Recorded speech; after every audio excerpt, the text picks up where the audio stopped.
Al-Fatihah.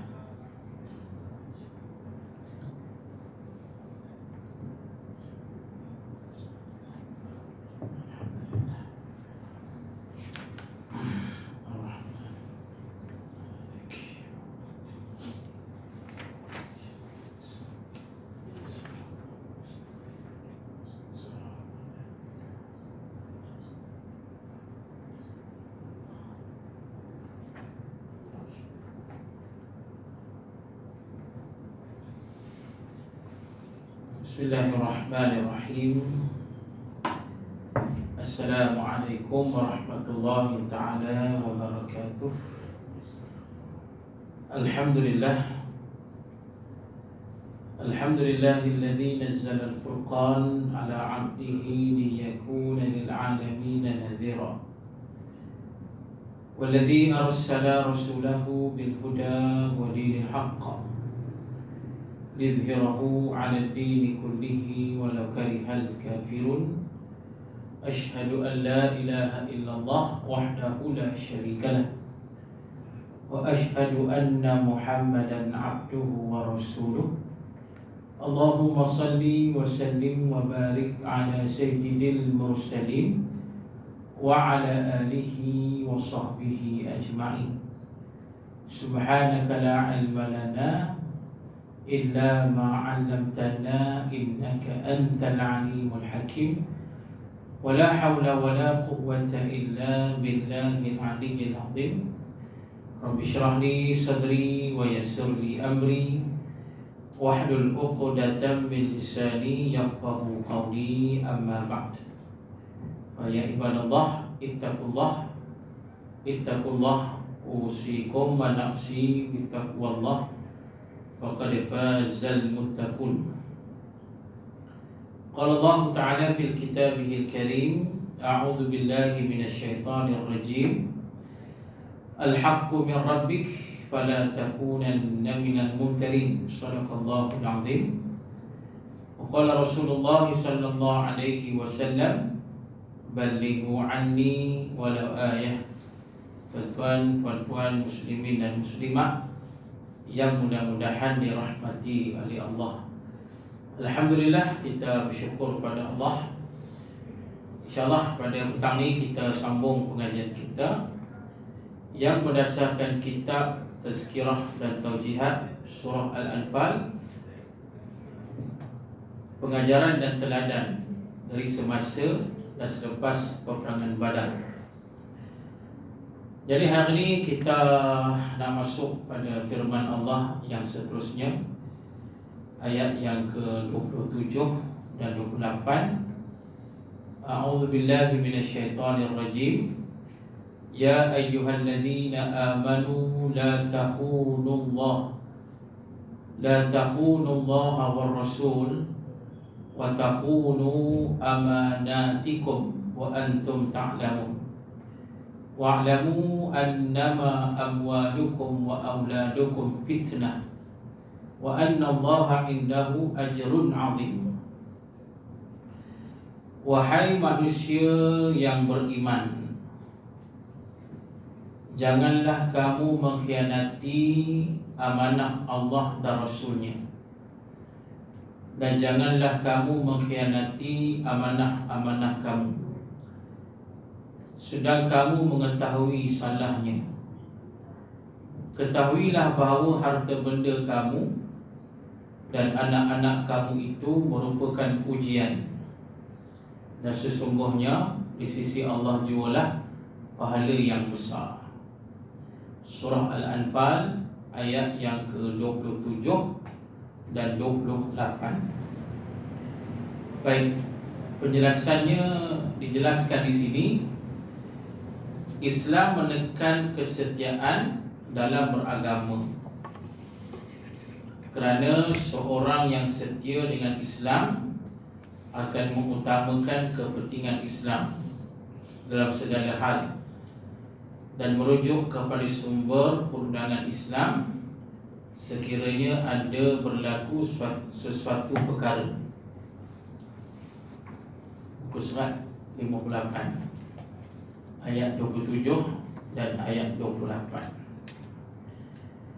Baik, jadi ayat ni para muslimin dan muslimat, dia dipanggil sebagai ayat nida. Ayat nida yang maknanya ayat seruan. Seruan daripada Allah. Dalam Quran ni ada sebanyak 88 ayat nida. Dalam Quran ada sebanyak 88 ayat nida, ayat seruan Allah. Allah seru, sama ada ya ayyuhalladzina amanu ataupun ya ayyuhan nas, wahai manusia yang beriman, ataupun wahai sekalian manusia. Jadi ini merupakan ayat nida, ayat seruan daripada Allah. Dan kata ulama tafsir dalam Quran sebanyak 88 ayat nida itu. Jadi pada ayat ini para muslimin dan muslimat, Allah menekankan kepada seluruh manusia yang beriman. Orang yang beriman, orang Islam, ialah mereka setia dalam beragama. Kerana orang yang setia dengan Islam, dia akan mengutamakan kepentingan Islam dalam segala hal, dan akan merujuk kepada sumber Islam sekiranya berlaku sesuatu perkara. Ini yang kata kesetiaan kita kepada Islam.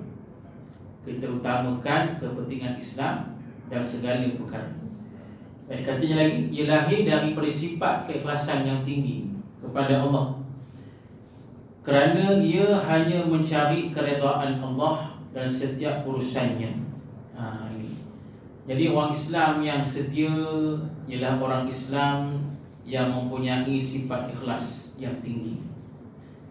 Segalanya dia akan bersandar kepada Allah. Itu. Kalau kita tengok contoh dalam surah Al-Kahfi. Surah Al-Kahfi mengenai sejarah Raja Zulkarnain. Raja Zulkarnain satu raja yang agung, yang mana kita dah jelaskan pada yang kuliah yang lepas dan hadis Nabi SAW. Nabi menerangkan malakun fil arba'ah, ada 4 orang raja dunia. Jadi salah seorangnya kata Nabi SAW, iaitu Raja Zulkarnain. Jadi Raja Zulkarnain ni dia telah menempuh 3 benua di dunia ni untuk menyebarkan agama Allah. Tujuan dia pergi ke 3 benua ni untuk menakluk dunia dan memajukan dunia, dan paling penting menyebarkan agama Allah Subhanahu wa taala. Jadi pasal itu bila kita baca surah Al-Kahfi itu ada ayat bila Zulkarnain pergi ke belah barat. Jadi diketemu dengan manusia di sana. Jadi kata Allah pada masa itu ada yang Islam yang ikut dan ada yang kafir. Maknanya nak jelaskan Zulkarnain dia menyebarkan agama Allah, dan pada masa itu ada yang ikut seruan Zulkarnain dan ada yang tetap kafir. Itulah kemudiannya pergi ke belah timur, tempat terbit matahari, dan kemudiannya dia pergi ke belah utara, di tengah-tengah dunia. Dari situlah dia ketemu dengan satu golongan manusia yang memerlukan pertolongan Zulkarnain.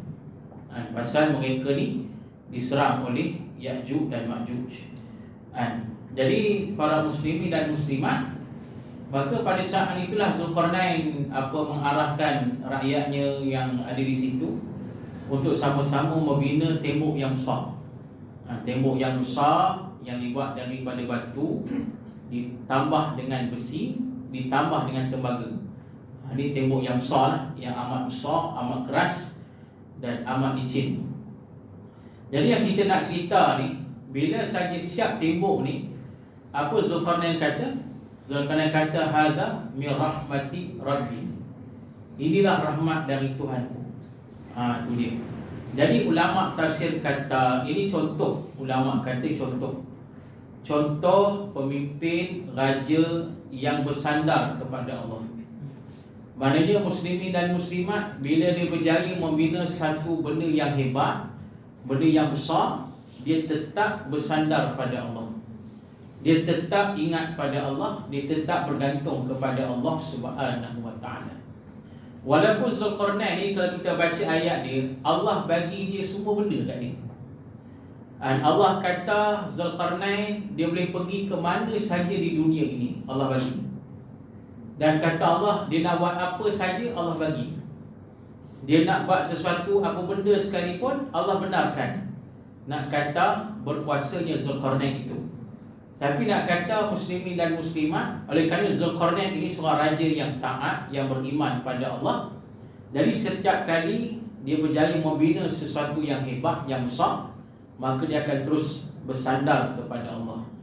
Dia akan terus ingat kepada Allah, dia akan terus bergantung kepada Allah Subhanahu wa taala. Inilah kata contoh seorang Islam yang ikhlas, yang setia dengan agama Allah. Jadi nak beri pengajaran pada kita lah. Kita ni macam mana sekalipun kena bersandar pada Allah.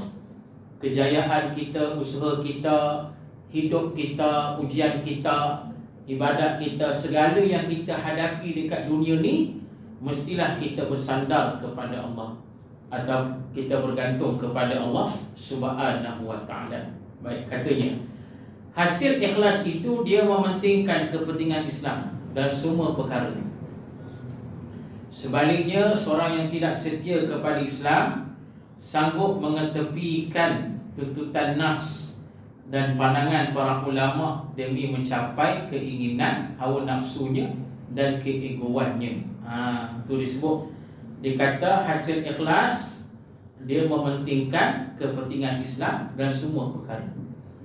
Dan kita dah dengar dah dalam hadis Nabi SAW, hadis yang sahih riwayat Imam Al-Bukhari, bila mana Nabi SAW menerangkan pada kita pasal kemanisan iman. Jadi kemanisan iman ini, kata Nabi, kita jadikan Allah dan Rasul lebih daripada segala-galanya. Ini yang kata setia tu. Maknanya kita lebihkan Allah dan Rasul lebih daripada segala-galanya, lebih daripada semua perkara. Bila kita melakukan perkara ni, kata Nabi, maka kita akan merasai kemanisan iman. Jadi orang macam ni, dia sanggup melakukan apa saja untuk Allah dan Rasul. Sanggup melakukan apa saja, walaupun susah, walaupun berat, walaupun sakit, walaupun payahlah banyak halangan, dia akan tetap boleh. Pasal dia nak buat semuanya kerana Allah dan Rasul sallallahu alaihi wasallam.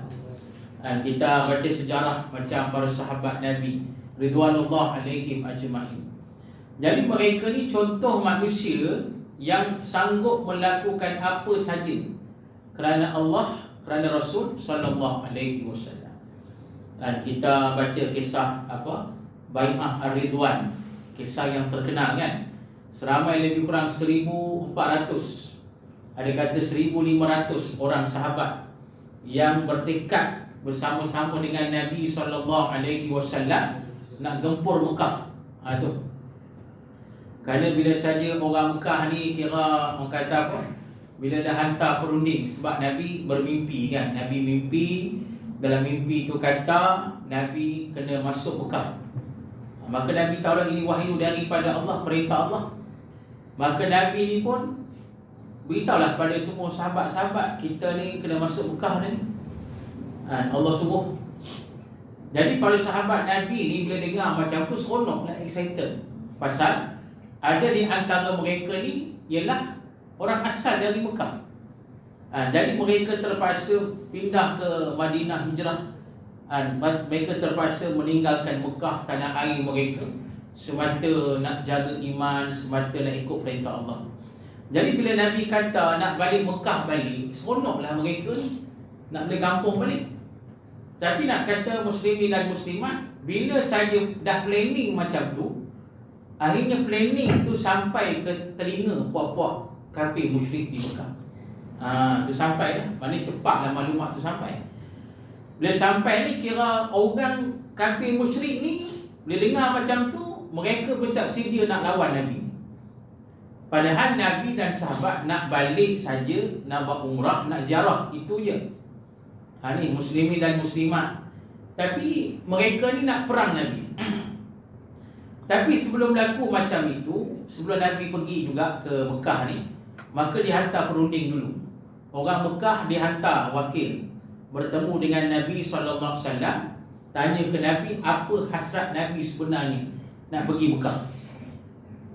Maka bila nak bincang-bincang, jadi yang perunding dari belah Mekah ni, dia sedarlah Nabi nak datang secara aman. Bukan nak perang, bukan nak cari pasal. Nabi cuma nak balik Mekah, nak buat umrah, nak ziarah, itu saja. Jadi perunding ni sampaikan pada puak-puak kafir ni di Mekah ni. Sampaikan pada puak-puak kafir ni, sampaikan pada pemimpin mereka. Dia sampaikan pada pemimpin mereka ni maklumat yang betul ni, yang mana pemimpin mereka tetap tak nak terima maklumat. Tetap kata Muhammad datang nak cari pasal dengan kita. Padahal perunding ni kata tidak, Muhammad nak datang sini pasal dia nak balik buat ziarah umrah saja, itu je. Dia bukan nak cari pasal dengan kita pun, bukan nak gaduh dengan kita pun. Tapi pemimpin Quraisy tetap berdegil, tetap kata apa? Tetap kata Nabi Muhammad nak serang mereka. Jadi Nabi hantar pula perunding Nabi. Tu.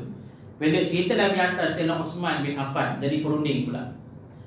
Bila Nabi dah hantar Sayyidina Osman, tiba-tiba Sayyidina Osman tak balik-balik. Tak balik-balik. Dah berapa hari tak balik. Patut perunding sekejap je, balik lah. Duk tunggu dah berminggu tak balik lagi.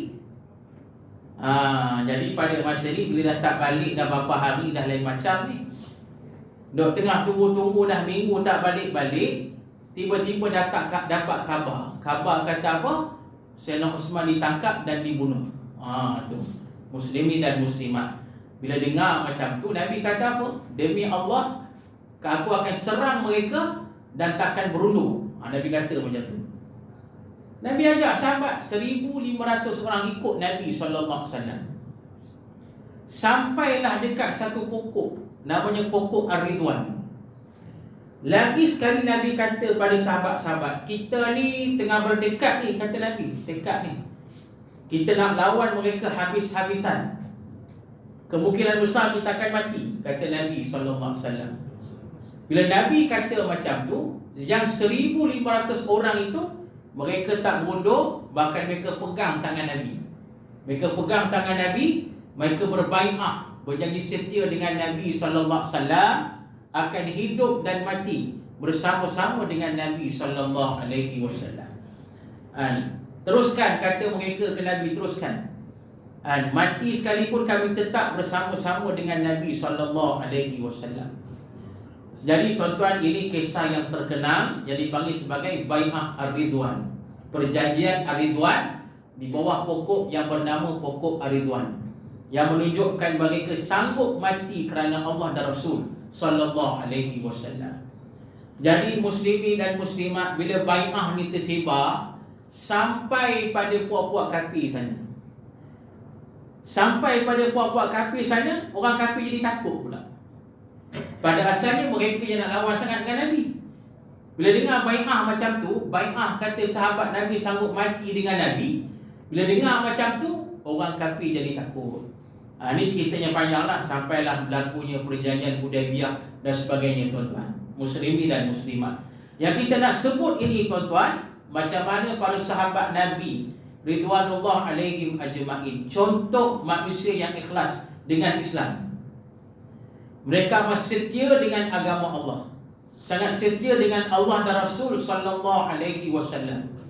Walaupun mati sekalipun tetap bersama dengan Allah dan Rasul sallallahu alaihi wasallam. Pasal itulah muslimin dan muslimat, Nabi pesan kepada sahabat-sahabat Nabi sebelum berlaku hijrah ke Madinah. Nabi dah pesan pada sahabat-sahabat yang datang dari Yathrib untuk berbai'ah dengan Nabi. Nabi kata apa? Bila aku sampai di Madinah nanti, kata Nabi, kamu semua pertahankan aku, kamu tolong aku, pertahankan aku seperti mana kamu pertahankan isteri dan anak-anak kamu. Bila kamu melakukan perkara itu, pertahankan aku, maka Nabi beri jaminan walakumul jannah, bagi kamu syurga Allah Subhanahu wa taala. Jadi sahabat Nabi ni dengar tuan-tuan, bila kata syurga ni, mereka dengar jaminan Nabi macam tu, sungguh mereka buat, sungguh-sungguh mempertahankan Nabi sallallahu alaihi wasallam. Ini kata orang yang ikhlas, yang setia dengan Islam. Kita baca dulu tentang sejarah perang Badar ni dan surah Al-Anfal ni. Bila saja nak berlaku perang tuan-tuan muslimin dan muslimat, bayangkan tentera Islam yang tak ramai 313 orang saja nak lawan 1000 tentera musuh. Tentera musuh adalah 1000 orang. 1000 orang tu ialah tentera yang paling berpengalaman, yang paling kuat, yang banyak senjata, yang komplit senjata. Tentera Islam ni dalam sedikit, kemudian pengalaman pun tak ada. Ada yang baru masuk Islam, senjata pun tak ada. Jadi bila nak start perang tu, bila nak start perang dekat medan Badar ni, pada masa itu Nabi kata apa? Nabi kata di hadapan sana, kata Nabi SAW, di hadapan sana, maknanya di medan perang tu, di hadapan sana Nabi kata, itulah syurga. Nabi kata. Bila Nabi cakap macam tu je, para sahabat Nabi ni, muslimin dan muslimat, yang pada asalnya ada yang macam takut sikit, yang pada asalnya ada yang macam tak berapa nak semangat, bila dengar Nabi kata depan tu syurga tuan-tuan, mereka terus menyerbu tuan-tuan. Mereka bangkit ni tuan-tuan, yang muda-muda ni paling ke hadapan tiba-tiba. Pasal apa? Semangat bila dengar Nabi kata depan itu syurga Allah. Ini tuan-tuan muslimin dan muslimat, ini contoh nak kata manusia yang hebat di sisi Allah. Itu para sahabat Nabi ridwanullah alaihim ajma'in. Pasal itulah Nabi sebut dalam hadis At-Tirmizi, Nabi kata wala ana akhiru awwaluha falyartaqibu inda dhalik rihan hamra au khasfan au masfan. Kata Nabi SAW, kalau kita hari ni, umat hari ni menghina para sahabat Nabi, ni kita hari ni, generasi hari ni menghina generasi yang awal, itu para sahabat Nabi, kita hina mereka, kita condemn mereka. Nabi kata falyartaqibu inda dhalik rihan hamra au khasfan au maskan. Nabi kata perbuatan macam ini boleh menyebabkan datangnya bala daripada Allah. Bala yang datang pelbagai jenis, kata Nabi, sama ada bala yang berbentuk angin merah, cuaca panas, ataupun bala yang berbentuk gempa bumi, ditenggelamkan manusia, ataupun bala yang Allah ubah manusia menjadi makhluk lain atau jadi binatang. Ini amaran daripada Nabi SAW. Kalau kita hari ini berani menghina para sahabat Nabi ridwanullah alaihim ajma'in, pasal kita sebut tadi, para sahabat Nabi manusia yang ikhlas, yang setia kepada Allah dan Rasul sallallahu alaihi wasallam. Baik. Kemudian dia kata lagi, kemuncak yang tertinggi dari khianat itu ialah bila dia menghina Islam secara terangan dan menolak hukum asas dalam Islam yang membawanya keluar dari Islam, yang dinamakan dengan murtad.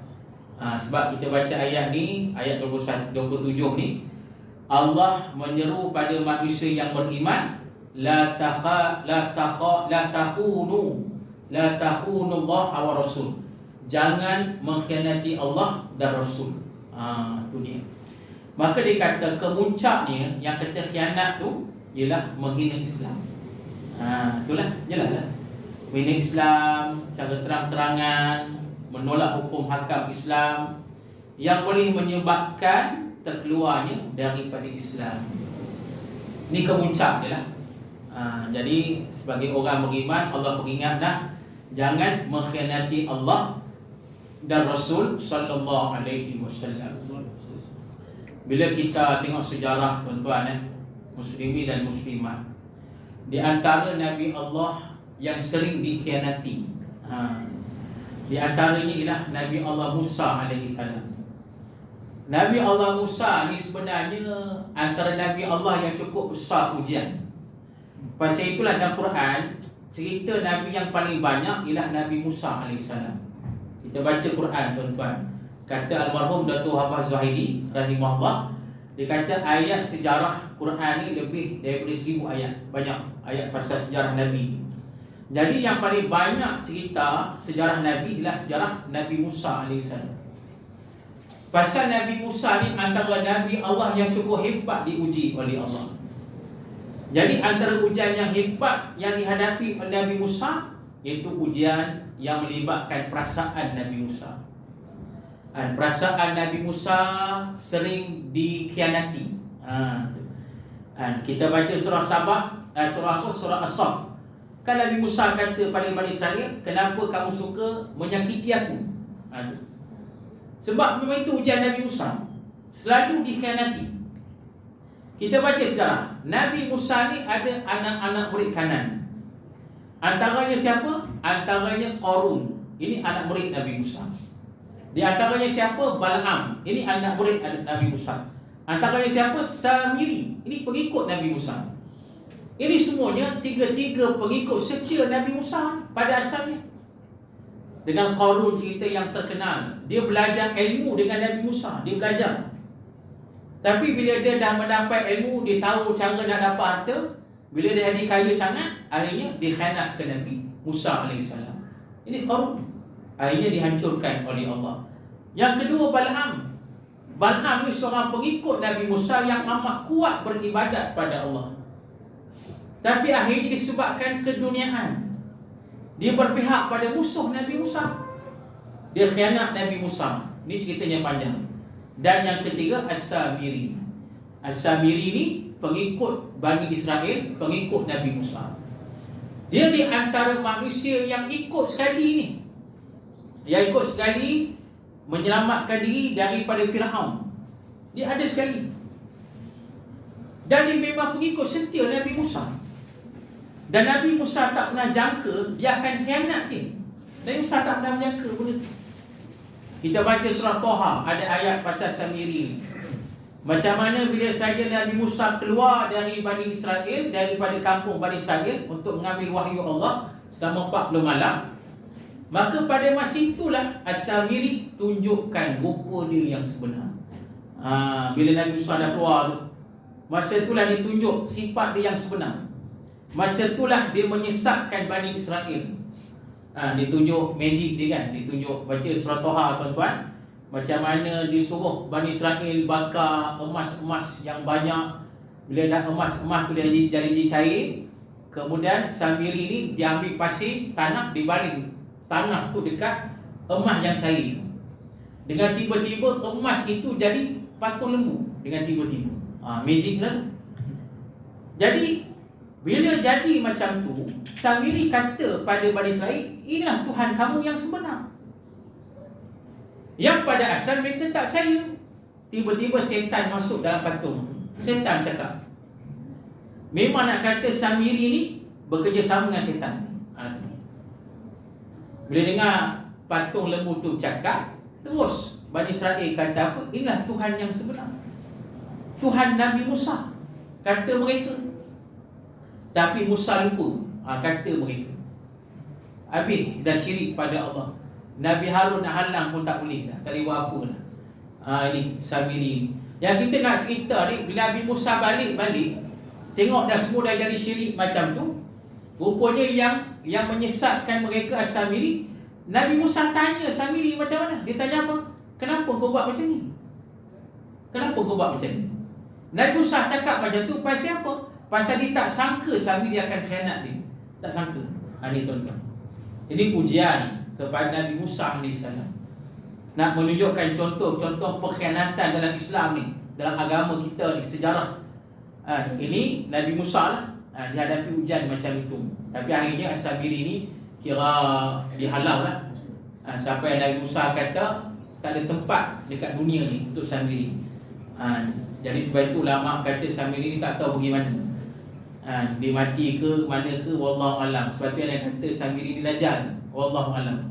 Jadi itulah, ini cerita yang panjang lah pasal Samiri. Jadi maknanya muslimin dan muslimat nak sebut tadi kemuncak pengkhianatan tadi ialah bila menghina Islam, bila menolak hukum hakam Islam sampai ke tahap kepada terkeluar daripada Islam dan mensyirikkan Allah Subhanahu wa taala. Jadi tuan-tuan muslimin dan muslimat, insya-Allah cukup sekali itu. Kita akan sambunglah kuliah kita ni pada bulan depan.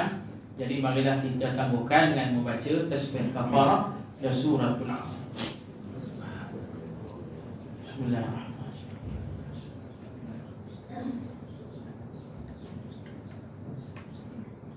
A'udzu billahi minasyaitonir rajim. Bismillahirrahmanirrahim. Alhamdulillahi rabbil alamin, wassalatu wassalamu ala asyrafil anbiya'i wal mursalin wa ala alihi wa sahbihi ajma'in. Radina billahi rabba wa bil islami dina wa bi Muhammadin nabiyyan wa rasula. Allahumma aghnina bil ilmi wa zayyinna bil hilmi wa akrimna bit taqwa wa jammilna bil afiyah. Allahumma inna nas'aluka ilman nafi'a wa rizqan thayyiba wa amalan mutaqabbala. Walhamdulillahi rabbil alamin. Siru ala barakatillah. Assalamualaikum warahmatullahi taala wabarakatuh.